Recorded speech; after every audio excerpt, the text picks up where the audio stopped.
The commentary of Fabian Chekwa on Gukurahundi leaves a lot to be desired about his knowledge on the issue he is giving a commentary on. One will not be wrong that his views on the issues surrounding Gukurahundi are influenced by his ethnicity. I wonder if Fabian does realize how the tribe and being victim relate in this Gukurahundi issue.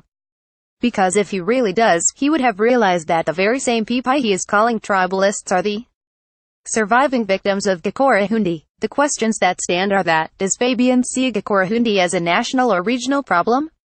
I think the answer to this question can help enlighten his boxed mind as to whether or not he is correct to call the Gukurahundi protesters a tribal people.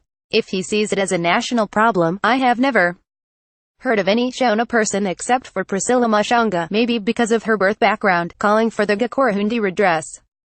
I have never heard of the Gukurahundi commemoration by Shona people in Mashonaland except for Shonas like him attempting to shoot down attempts by victims to get justice for the killings.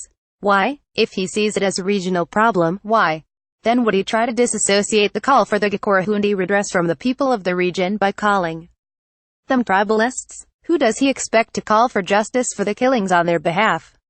Yes, Eno Sankala, A. Dubeli was in ZANU, and his being in ZANU does not disqualify Gukurahundi from being in action of ethnic cleansing.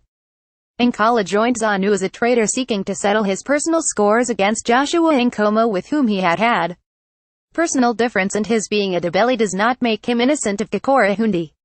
Maybe thinks that he is no more, but his name will forever be mentioned alongside Robert Mugabe, Emerson Mnangagwa, Sidney Sekari Mai and many more Shonas for the killings. What Fabian needs to understand is that as long as ZANU, whom he points as the accused for the Gukurahundi killings, failed to differentiate between Joshua Nkomo and a poor civilian in Binga, Nkai, Lupane, Chilacho, Kezi, Wanda, or Plumtree, his fight to try and disassociate the rest of the Shonas from Gukurahundi will remain a joke.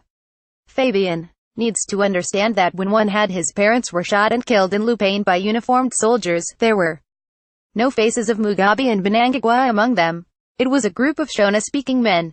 So how do victims know if it is not him, Fabian, who robbed them of the parental love, exposing them to all sorts of problems that go with being orphan? Fabian, as Dubeli people, we cannot forgive and or disassociate any Shona person from Gukurahundi until you Shona people bring forth all those who had an active hand in the killing of our loved ones. Join Bulawayo 24 online community.